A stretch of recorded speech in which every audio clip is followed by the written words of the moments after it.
Hello, I'm Mayor Watt. I run that site. ohmTown is a news aggregation site, throws a bunch of stuff into a bunch of categories.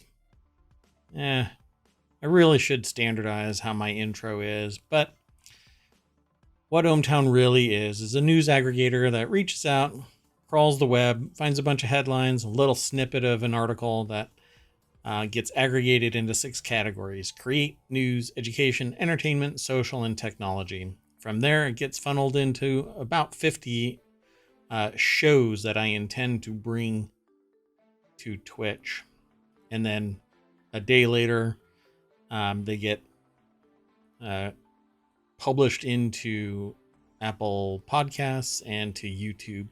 And there's channels, and ohmTown.com houses all of this. So if you're interested in becoming a citizen of ohmTown, go over to ohmTown.com, sign up. Real easy. Fill out a couple of fields and you're done. Let me turn that down a little bit. As for me here on Twitch, I really love Twitch. I love the real-time interaction.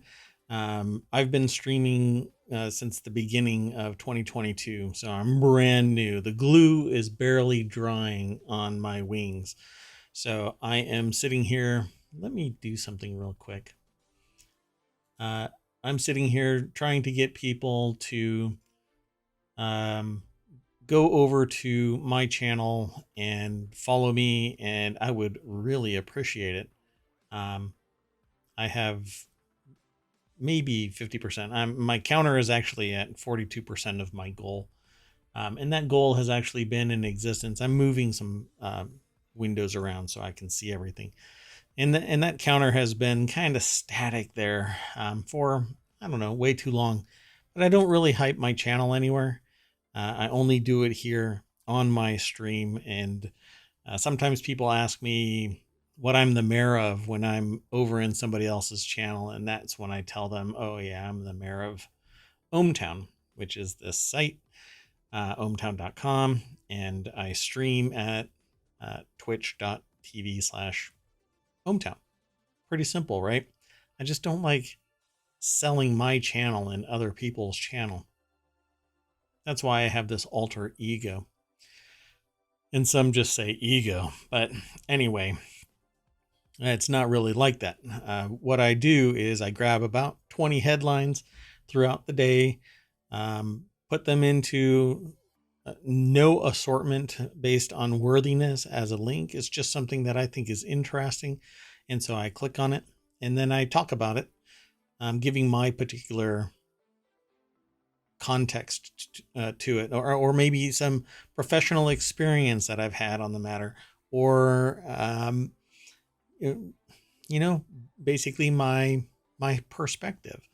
And if you are interested in having a dialogue about it, throw some comments into the chat and I'm happy to have a conversation with you. Keep it civil. That's about it.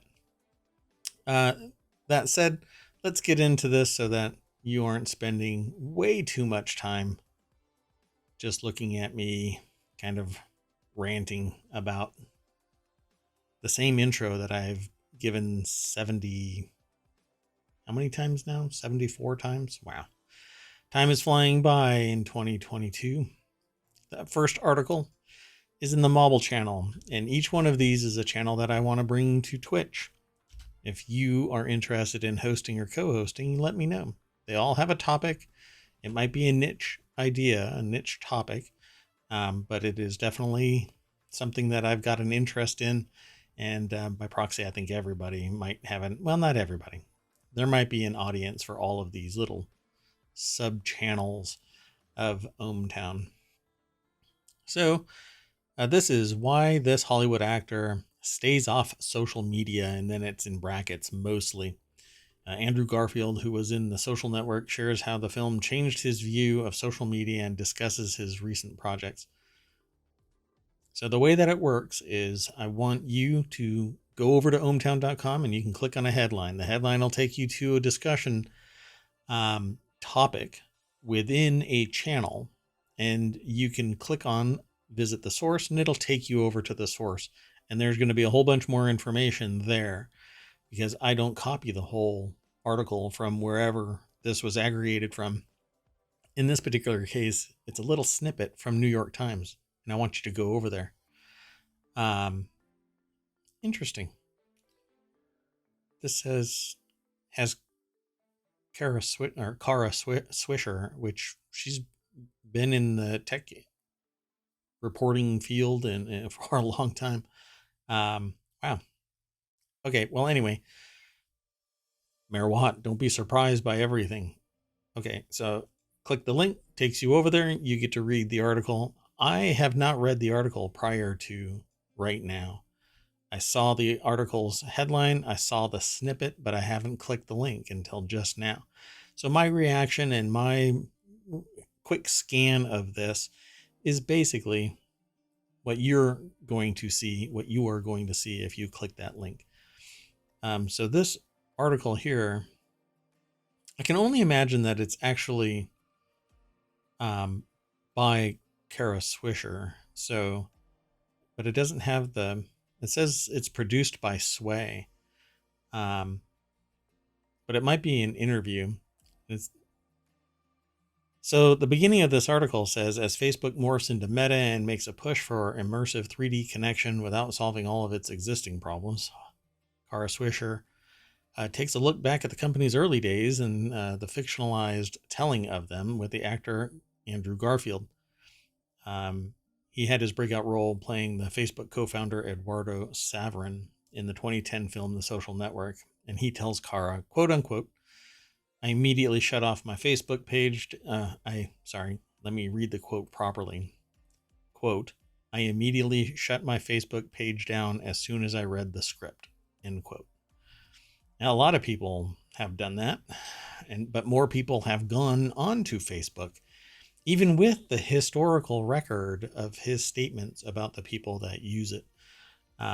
You'd have to go back in time. Hopefully it hasn't all been deleted, but with the power of wealth and influence, you can maybe delete everything. Not sure. Maybe not a picture of your house. The Streisand effect, as it were. Anyway. Yeah, I don't use my Facebook account either. I still have it, but somebody's trying to hack into it. Not quite sure why. But I also have somebody that thinks that one of my email accounts is theirs as well, and they're signing things up for a tractor.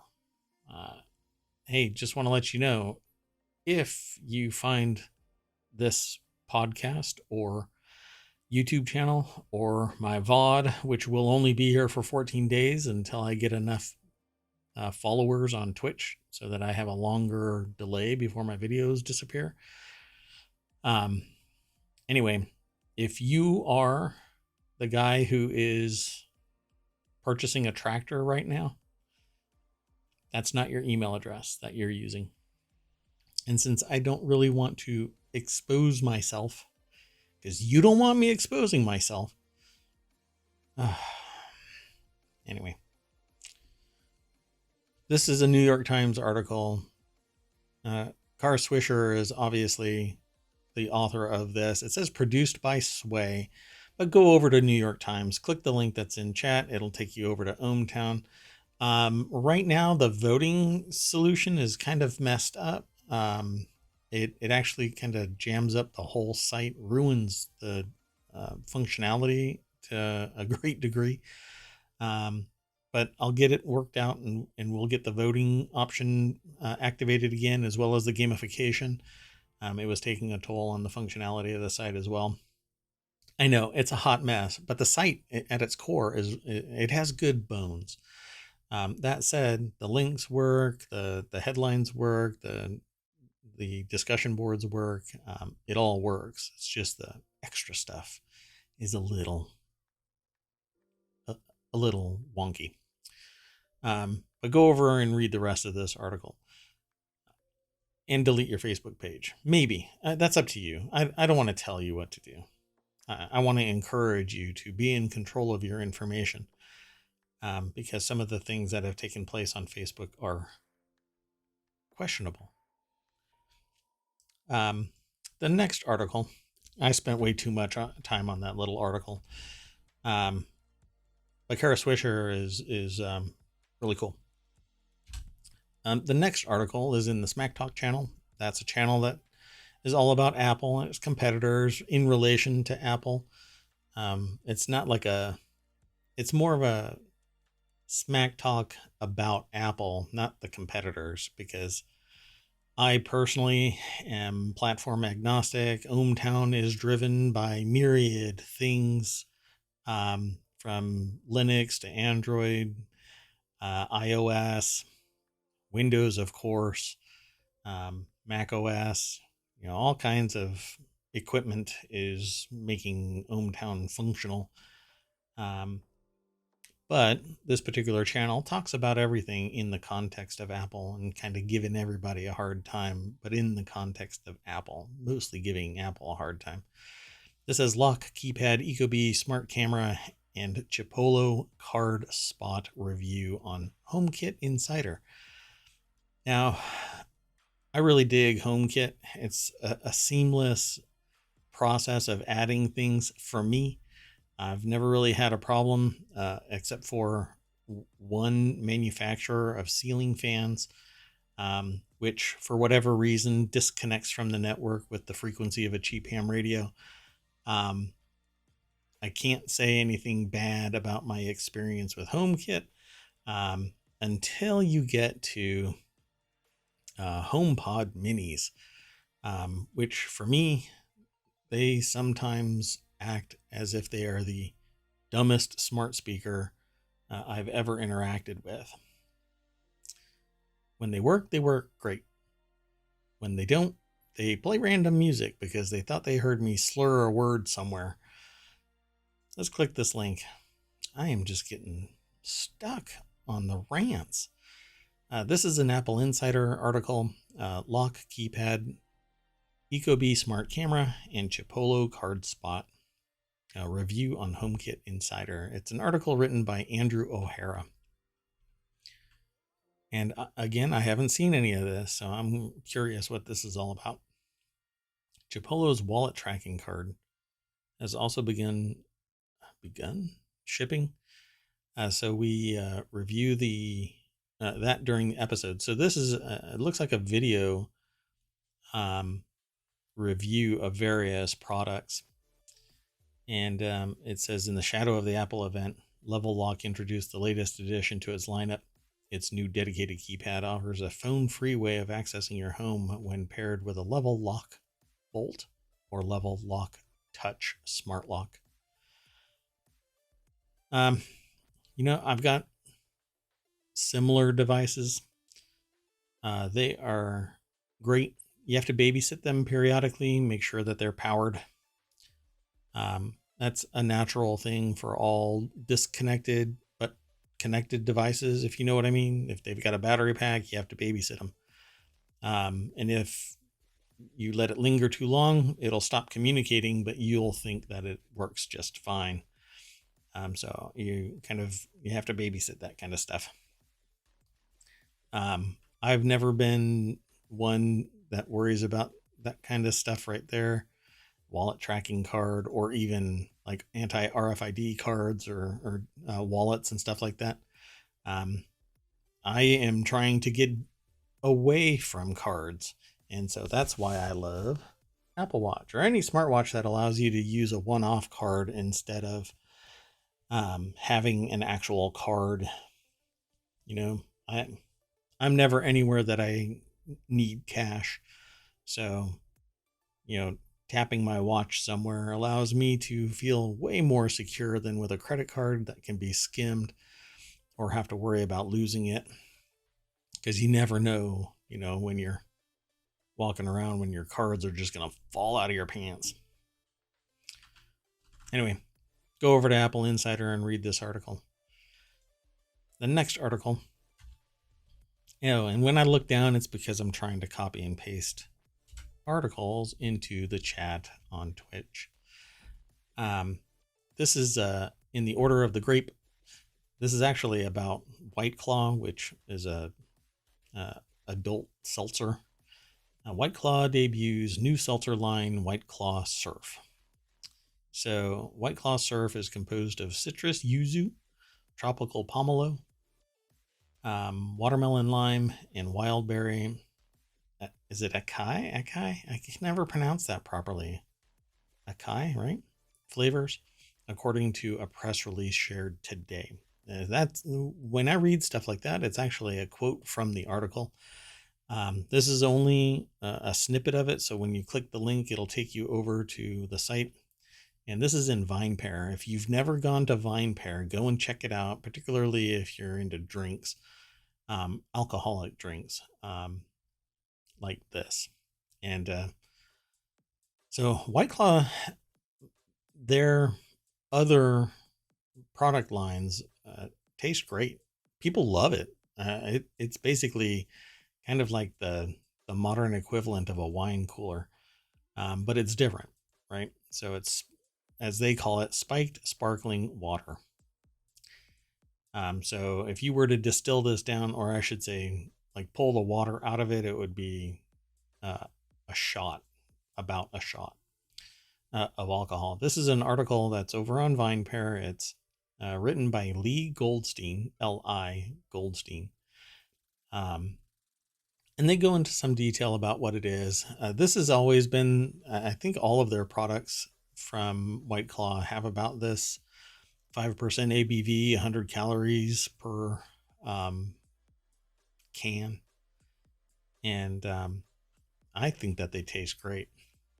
There isn't much to this article, but it says at the very bottom is a quote: White Claw Surf is a breakthrough new idea that combines full flavors with sensational refreshment and the incredible sessionability. Wow, that's a hell of a word. Sessionability expected from White Claw. Yeah, you can drink those things down pretty quick.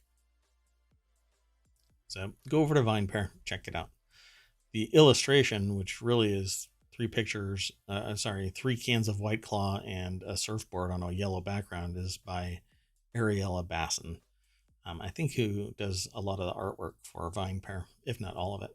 I think that's the only name I've seen when I've pulled up their articles. The next article is over in Stock Marketeers. Dow Jones Newswires is the source. Ford to release 7 new EVs in Europe by 2024. And the snippet is Ford Motor Company said it plans to roll out 7 new electric cars in Europe by 2024, including 4 electric commercial vehicles. Let me throw that into chat. And I have to say, coming on the heels of yesterday's article and revelation that Ford is planning on selling cars without chips for certain features, and the chips won't be available for up to a year, seems really weird in comparison to Ford releasing 7 new EVs. Maybe it won't have features activated, and some of those features are air conditioning and heating in the back of the car, the back seats. So yeah, I think it's weird, but maybe that's just me. This is a MarketWatch article, and like always, it always seems this way. They publish it and then they update it, and they actually update it periodically, sometimes going so far, and I say this pretty much every time, maybe I should just let it go, but it always kind of rubs me the wrong way, even though I value the information. Sometimes the headline changes, but the URL doesn't, and it changes fundamentally the entire context of the article.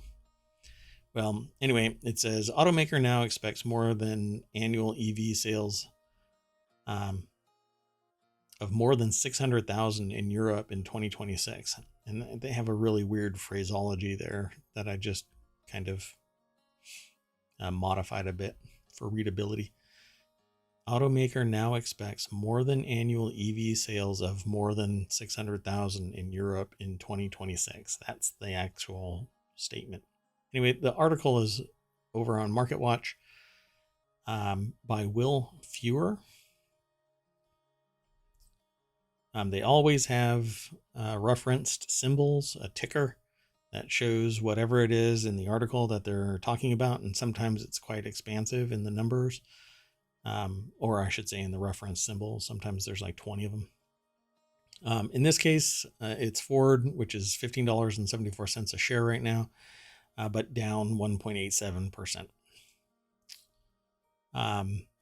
They also have this feature where you can click on listen to the article, which is quite interesting. Not every site has that functionality, but you can actually go to ohmTown and listen to this as a audio file. I don't post the video file on the site, but you can go to YouTube for that or download the podcast from Apple Podcasts.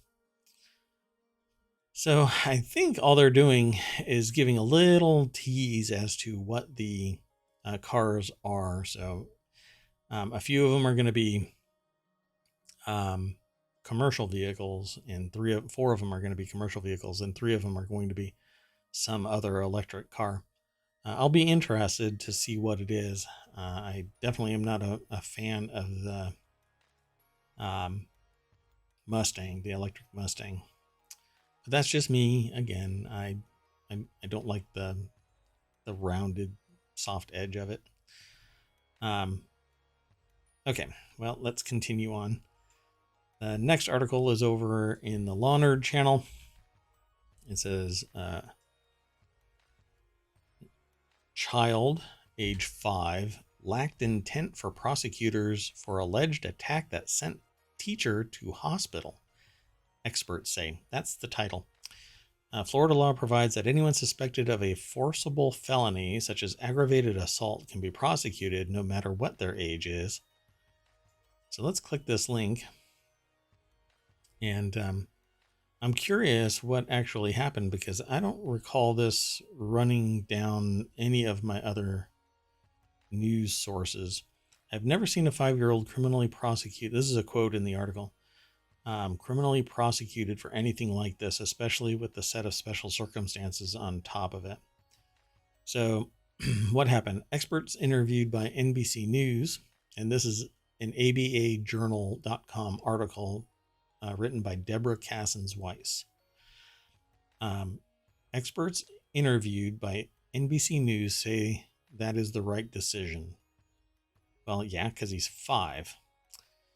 The teacher, Tricia Meadows, was attacked after taking the child to a quote-unquote cool-down room, police said. According to Anna Fusco, president of the Broward Teachers Union, the child jumped on the teacher, which caused her to fall and hit her head. The teacher had to be intubated, oh my gosh, at the hospital, but has since been released.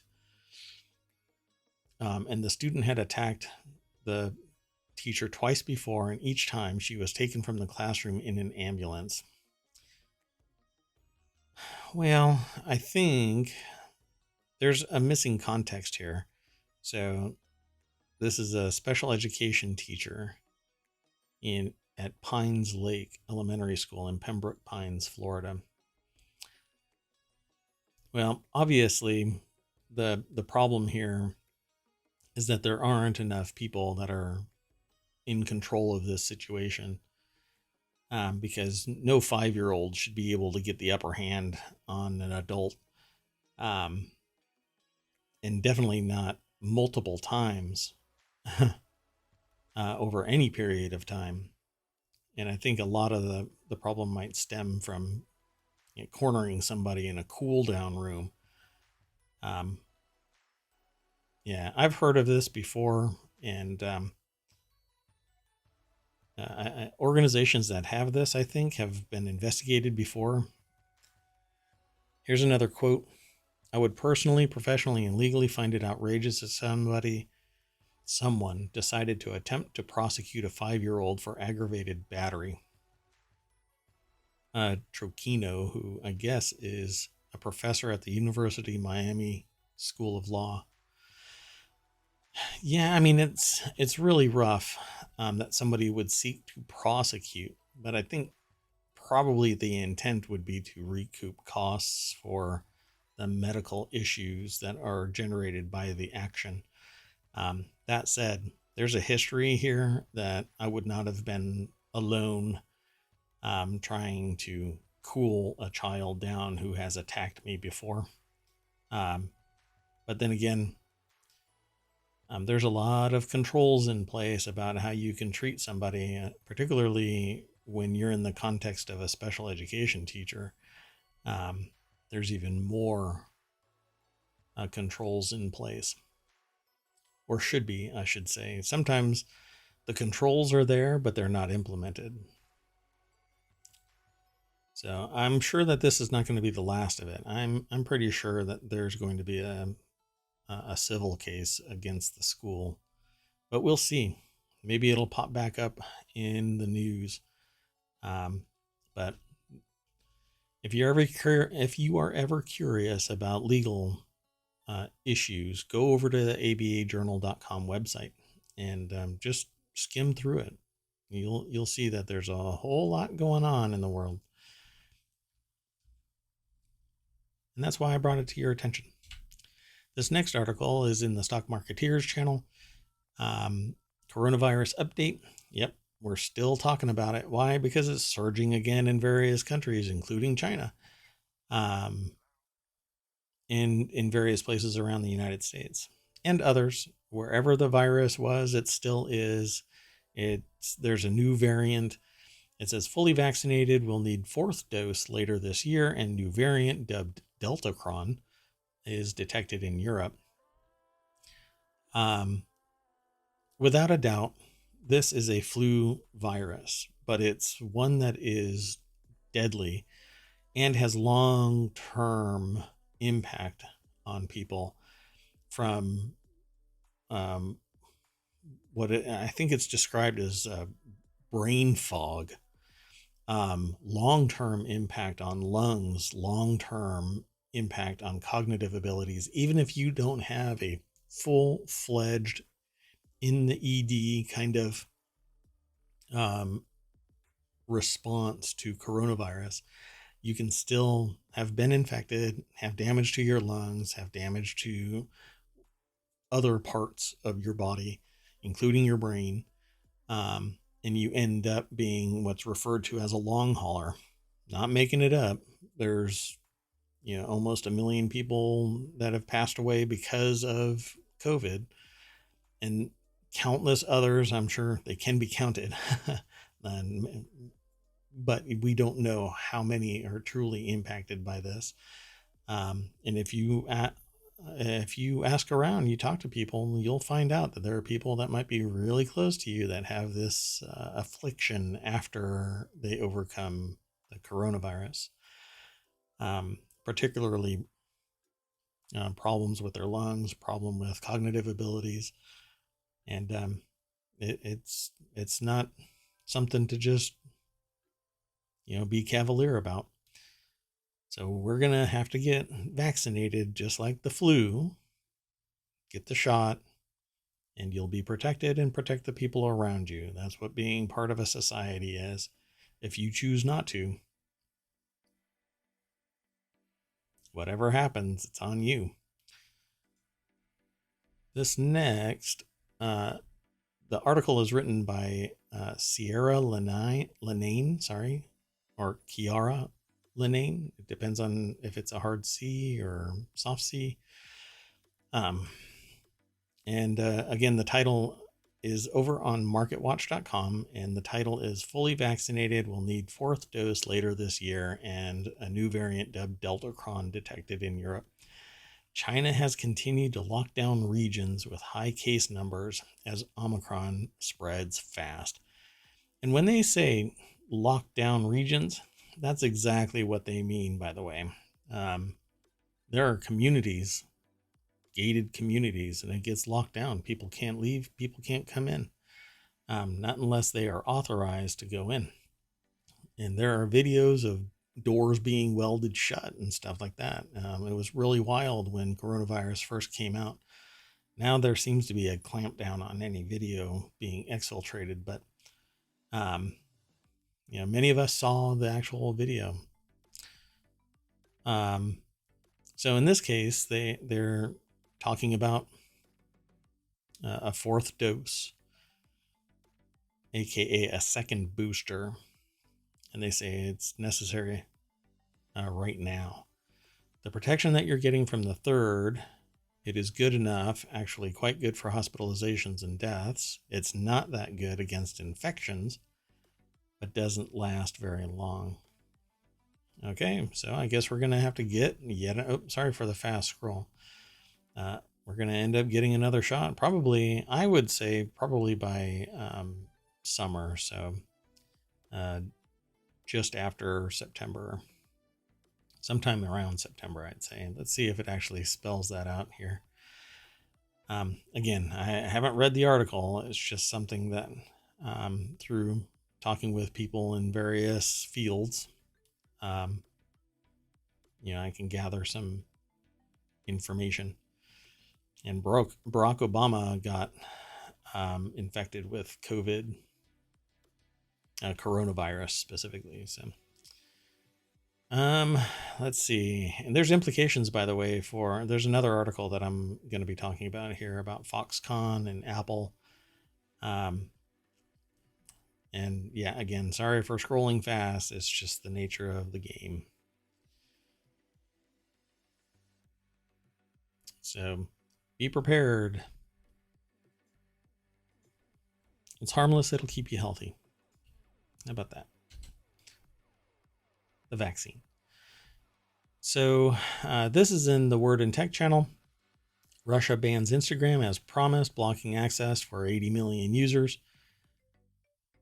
This is basically because I think the last thing that was said was that Facebook is an enemy of Russia now because they were blocking certain things from being said, particularly propaganda style discourse or statements that are just outright fabrications. Russia promised a ban on Instagram has kicked into effect today, not full effect, with the social media platform inaccessible for the vast majority of the country's population, according to internet monitoring service Global Check.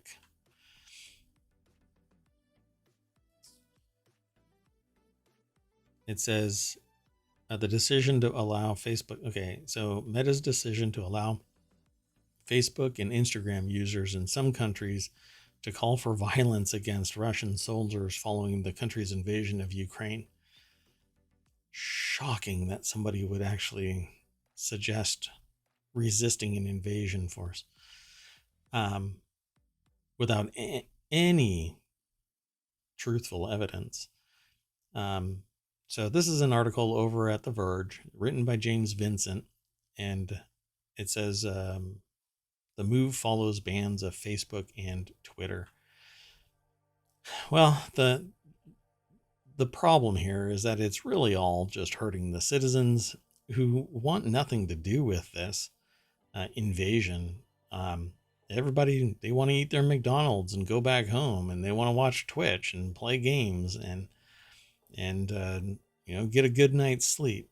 And now they can't even use Facebook or Instagram or Twitter or go and get McDonald's because everybody's bailing. And it's going to make a whole bunch of people rich eventually because they're going to nationalize all of those companies' assets, everybody that leaves. So let's see if there's anything interesting in here. It says the Washington Post reports that one Russian fashion influencer, Karina Nagay, bemoaned the ban in a live video. "This is my work," said Nagay. "Imagine you were just fired completely from work and you aren't receiving any income at all. But at the same time, you have expenses for your family, for your team if you have subordinates, and then all of a sudden you have nothing to pay your team." Agree. That is the problem. I guess a really good VPN service would be handy right now, but at this point, they'll probably turn off all of the internet. This next article is in the Smack Talk channel. Apple Watch remained king of the smartwatch market in 2021. I can only imagine. I don't know of many smartwatches that are as capable as the Apple Watch.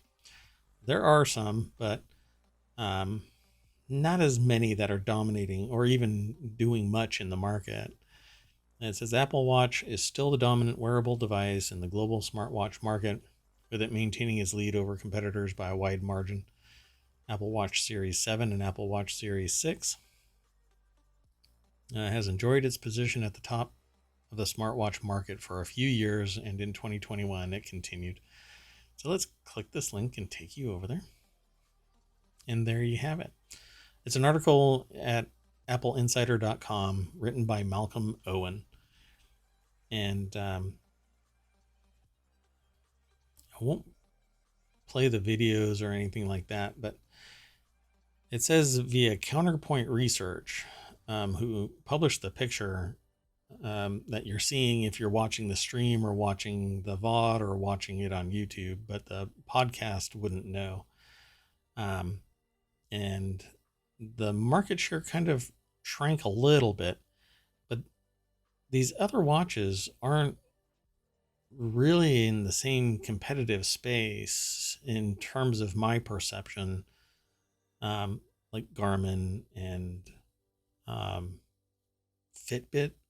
I mean, I know what these are, but Samsung is probably the closest. I have not even. Let me see. Is it the global market that they're talking about? It just says dominant player in the market. So, I don't know. It says Huawei is 7.7, but I'll have to do some more research to find out what the context of this is, and if it's worthy of even talking about later, then we can talk about it. But I just don't see others really being as competitive with the Apple Watch other than Samsung in any real way, like noise or even Fossil. But maybe there's a product that I haven't interacted with, like the Huawei ones. Okay, let's continue. The next article is in the Hatch Ideas channel. That's where we talk about business and intellectual property. The article's title is Russian-owned auction house faces boycott by art world figures. Despite Philips' CEO condemning invasion of Ukraine, some argue that only a boycott will force owners to put pressure on Kremlin a day after a bombing of a Ukrainian maternity hospital. Visitors to the Mayfair offices of the Russian-owned auction house Philips could not help but wonder if an event preview seemed subdued. Yeah, it says, it did feel quiet, said one attender at the preview, where viewers sipped espressos as vintage German-made Lang watches labeled with six-figure prices in dollars and Swiss francs lay behind display cases for an exhibition next month. So this article is over at The Guardian, and it's written by Ben Quinn. And I think it's interesting that it's talking about watches. I have a show that I want to bring to Twitch called Band to Bezel. And it talks about watches, smartwatches and whatnot. That's the main focus, is watches in general. I just think it's fascinating, the technology that's involved in a watch, in that they all primarily have the same components. Mechanical watches, right, have the same components. Smartwatches, it changes the dynamic because you can do all kinds of stuff that you can't do with a mechanical watch. But like, from a regular Timex to a Rolex, they have the same parts inside. How it's made, the quality and precision, and the longevity of it, and it being an heirloom piece where you can hand it to your kid or gift it to somebody else, whatever it might be. That's really the fundamental difference between one watch and another. And this is at an art show where they're sipping espressos and looking at six-figure watches. Pretty fascinating. I think I might have an article or two today that talks about watches, but we'll get there. Anyway, it says the 226-year-old, pardon me, the 226-year-old auction house ranks behind only Sotheby's and Christie's as one of the sector's major international players, and now markets itself as, quote, the world's most dynamic and forward-thinking auction house, end quote, with inroads in new markets such as non-fungible tokens, NFTs. Well, is that really... I guess that's forward-thinking because it's something new. And if you got in early on NFTs, or you're scouring the site and looking for deals, you may become a millionaire because somebody mistyped where a decimal goes. Anyway, good luck on that. So go over to The Guardian, read the rest of this article by Ben Quinn. The title is Russian-Owned Auction House Faces Boycott by Art World Figures. So let's keep on going. The next article is in the Hatch Ideas channel. It is Russia threatens to pay external debt in rubles as sanctions bite. Oil drops. This is an article in Business Live. So I'm just going to click this link really quick and keep on moving forward. This is an article over at theguardian.com by Graham Warden. Might be pronounced Weirden or Werden. Wearden, if you are curious. And this is actually kind of a scrolling live post where they add more and more content as the day goes on. And so this is I've seen one of these before, but you should go and check it out. That way you see exactly what I'm talking about. Russia threatens to pay external debt in rubles. Ukraine's GDP could shrink 35%, and UK petrol to surge as it happened. So as the news is being dropped, they are posting various things, like the French music group Believe has been advising partners how to work around sanctions imposed over the invasion of Ukraine. Another post is while the Tate has severed relations with Victor Vekselberg and Peter Avin after the Russian billionaires were sanctioned by the US and the EU after the invasion of Ukraine. And there's more to it. You can actually click on links within this stream, and it's quite interesting to follow it.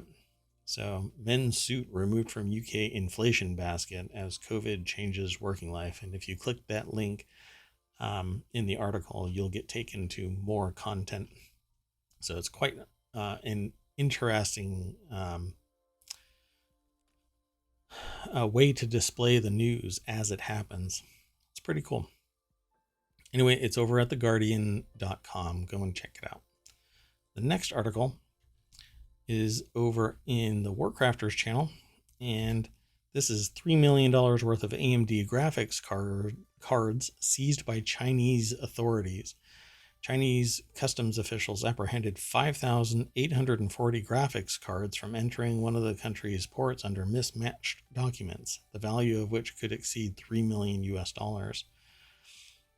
It was found that the specifications and models displayed on the actual labels that were covered did not match the declared specifications and models, so the batch of graphics cards was sampled and submitted for inspection in accordance with the law, and after identification, the actual specifications and models of 5,840 graphics cards did not match the declaration. Wow. So I guess we'll never know, how this came to be until further investigation, but I'm not sure if we'll ever find out over here. AMD launched the RX 6700 XT almost 1 year ago to the day. It has an MSRP set at $479, though it can often go for more in high-end third-party model garb, such as the XFX1. It's interesting. So it says pictures of the graphics cards were taken during the inspection and show customs officials handling XFX branded graphics cards. Let's click this link. If you go over to PC Gamer, that's where you'll find the article. You can obviously do a search for $3 million worth of AMD graphics cards seized by Chinese authorities.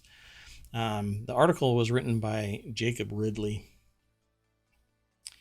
And let's see here. Oh, wow, there's screenshots of it, I guess. And you'll have to go over there and take a better look at it. I've said quite a bit about this, and I want you to go over and read the rest of this article and show Jacob Ridley that you like the article. And they have this cool feature where you can listen to it being said to you. The next article is over in the Stock Marketeers channel. It is Future Movers. That's a section of Market Watch. And oil pulls back as Russia, Ukraine talk, and China institutes another COVID crackdown or lockdown. So this actually kind of flies in the face of the other article, because the other article said just moments ago that oil is increasing. Well, now it's pulling back.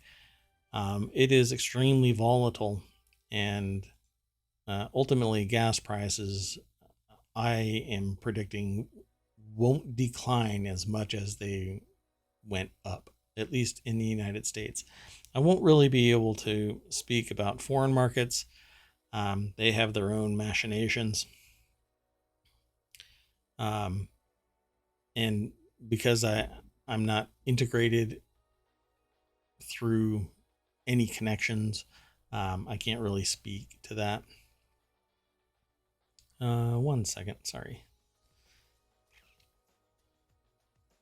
So this article is over at marketwatch.com. It's written by Myra P. Safong and William Watts.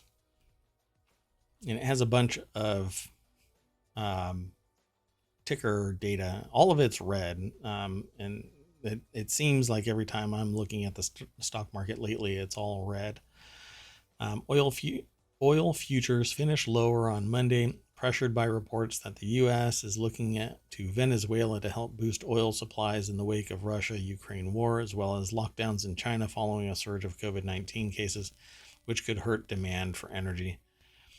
To me, it just seems like any possible way to raise prices and extract more profit will be taken advantage of, instead of like everybody else has to weather this storm.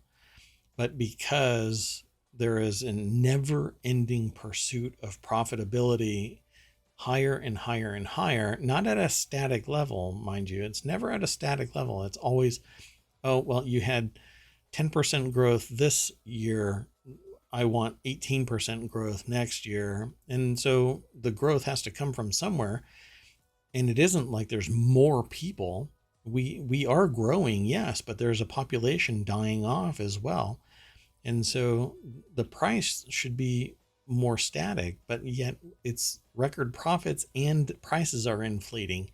Well, that's how you get record profits, and we're dealing with inflation. So all of this is just kind of,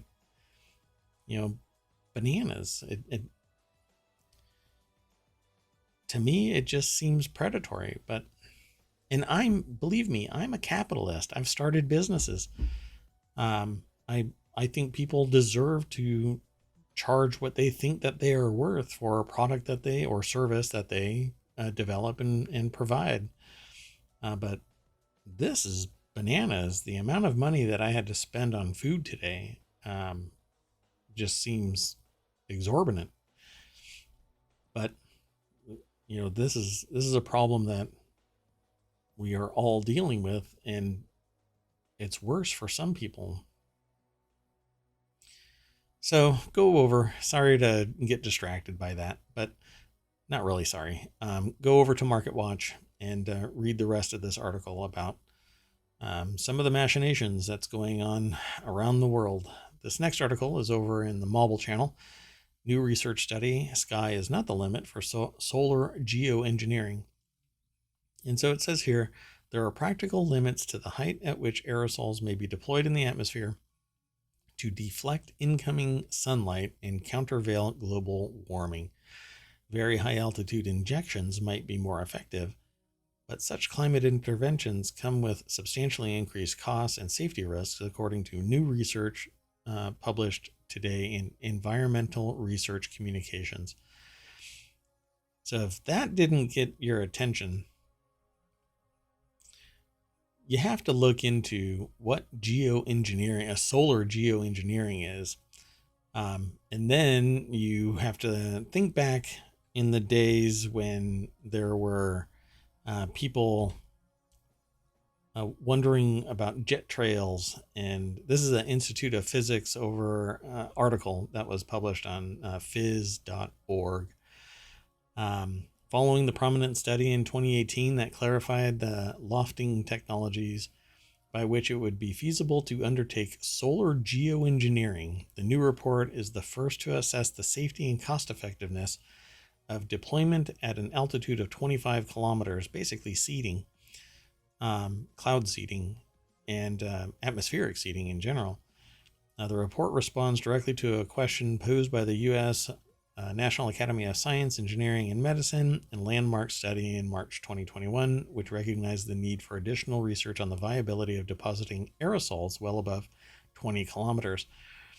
So there have been people out there that are ranting and raving about things being ejected from jets, and everybody's pointing at the jet trails, right? But there actually is stuff that people are, it's exhaust and other things. You can do cloud seeding. It's not really, it's a little bit of truth and a whole lot of falsehoods. And that's where you get that conspiracy theory. But there is actual research being done. So several prominent studies over the last decade have noted that deployment of stratospheric aerosols at an altitude of 25 kilometers would be more effective than at 20 kilometers, causing climate modelers to commonly incorporate such lofty deployments into their studies. And there's more over at this phys.org article. So go over and take a look at it. I want to keep on moving through the news. I've got quite a bit. Foxconn halts production at Shenzhen, or as Shenzhen goes into lockdown. And this article, pardon me, oops. This next article is over at The Verge, written by Sam Byford. Apple and Samsung suppliers affected by new restrictions. So Shenzhen is being shut down, being locked down by China for COVID concerns, and this will continue. This is going to continue for the foreseeable future, as long as people don't get vaccinated, as long as people don't wear a mask, as long as people think that they're immune because they haven't had it yet, so they must be immune. As long as people are selfish about society as a whole, this is going to continue. And that's why everybody should continue to wear a mask, even though countries, states, cities, towns, people are removing them. It will be too late if you get infected to say, well, can I get the shot now? No, not if you're sick.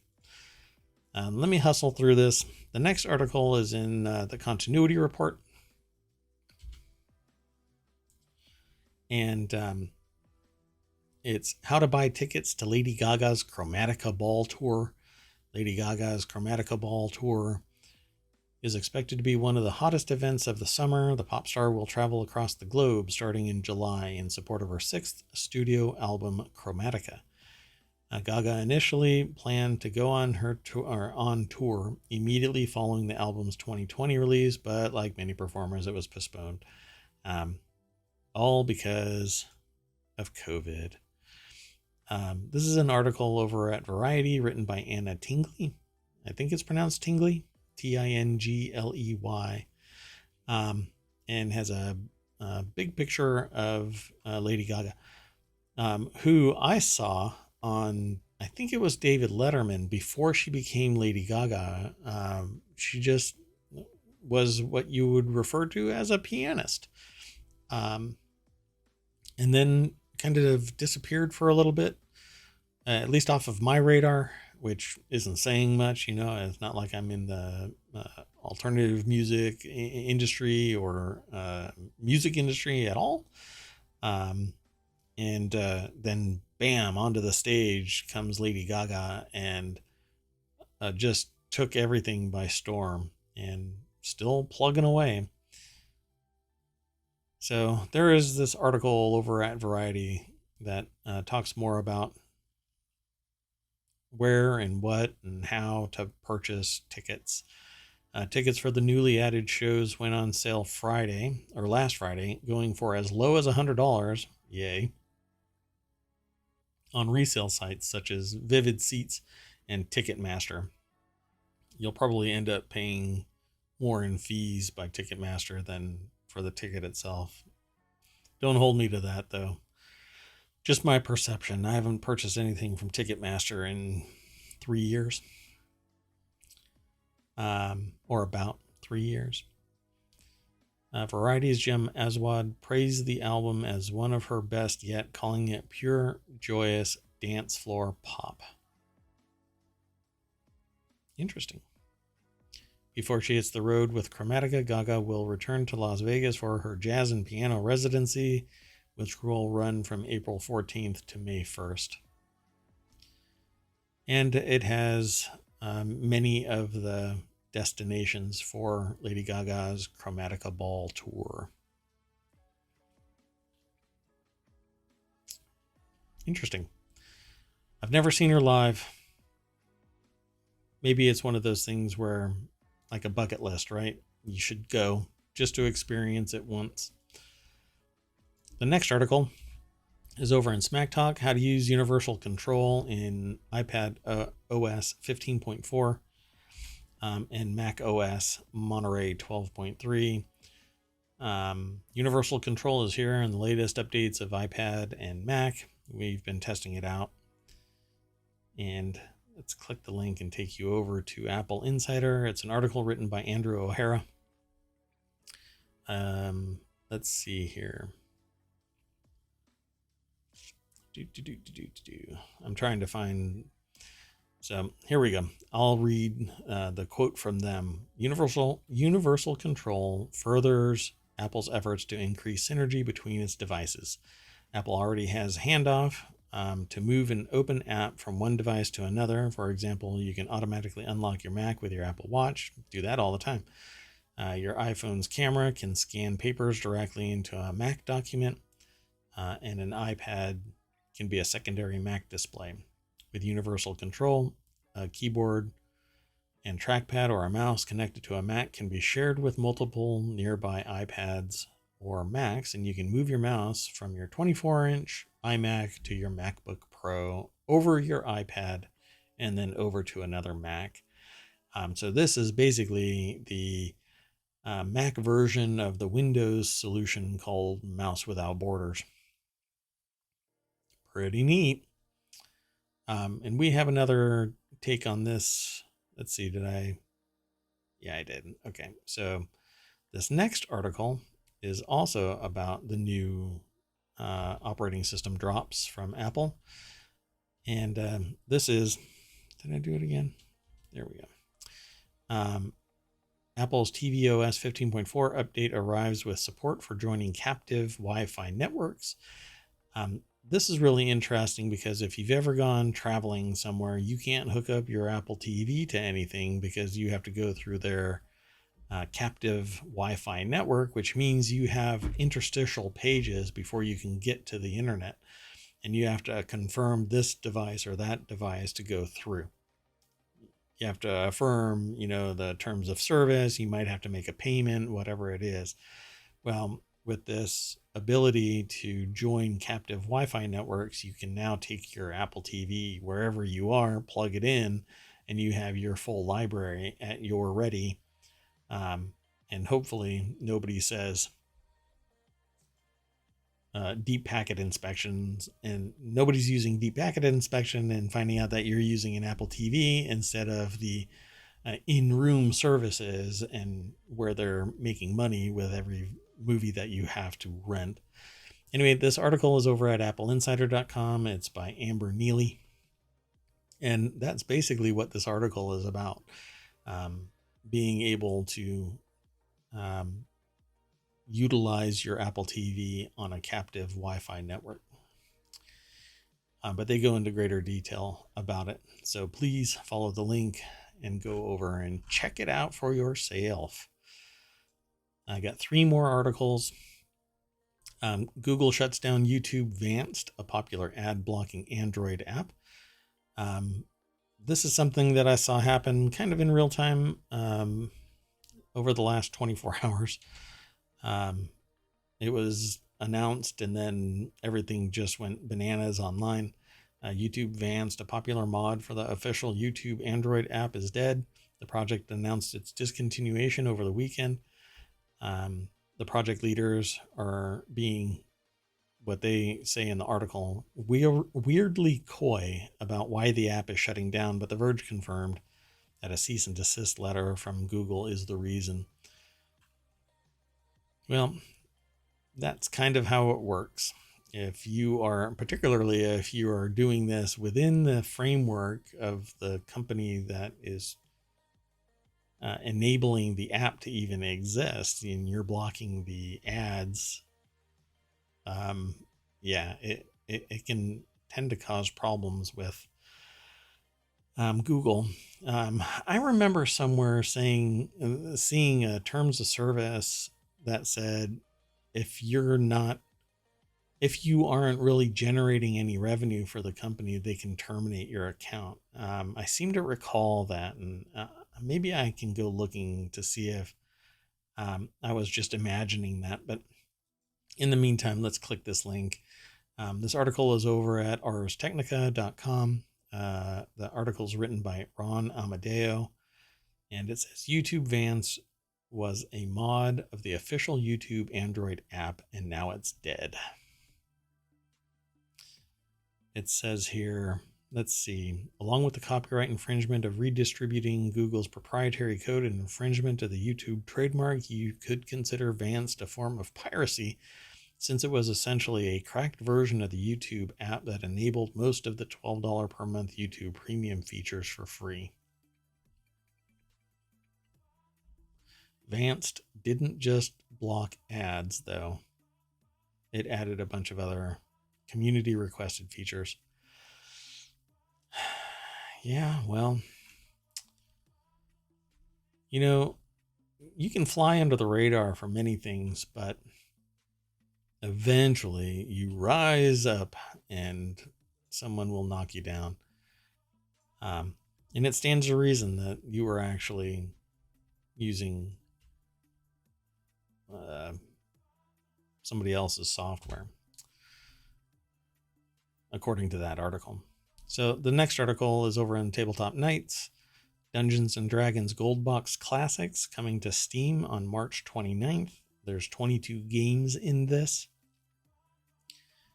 We'll click the link. It takes us over to rpgsite.net. The article, let's see, who wrote this? Sometimes it's kind of stashed away and I miss it. By Adam Vitale. Vitale. It's Vitale, I think. SNEG has announced that they will begin bringing many of the Dungeons & Dragons Gold Box CRPGs to Steam on March 29th in a series of collections. The so-called Gold Box series consists of classically styled RPGs that were released in the late 80s and early 90s, earning its nickname from the retail boxes the games were often sold in. And I remember selling these games. So go over to RPG site and check it out. There's a whole lot more information there. But like they've got Eye of Beholder and whatnot in the list. So go over there and check it out. We've got 2 more articles and then we are done for the night. Really appreciate you hanging out. The article is in the Mobile channel. That's the next article, and it's there are almost too many things to worry about. They range from tragedy to farce with no end in sight. And this is kind of the information overload thing. NewYorkTimes.com article. There are almost too many things to worry about is the name of this article. And it's written by Gail Collins and Brett Stevens, or Steffens. It depends on how he pronounces it. And they start out, it's basically a conversation. So last week I joined a video, this is Brett Stevens saying, last week I joined a video call with the estimable Russian expert Fiona Hill to discuss the war in Ukraine. She warned that Vladimir Putin may already be laying the groundwork for use of chemical or even tactical nuclear weapons should he fail to win quickly. Yikes. So the rest of this article is a conversation back and forth. And I would say that they probably come to the conclusion that there's so much to worry about. And this is a sociological concern. We have what's commonly referred to as information overload, where there's so much noise that you basically, the stimulus is too much and we start shutting things down. We have no way to cope with all of these issues with whatever it is that's going on. It just, we are peppered again and again and again, and you end up falling down. You end up cracking.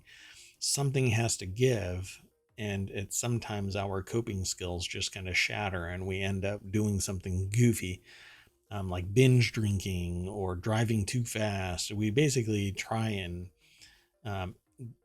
get this negative energy or tension out of our system in some way.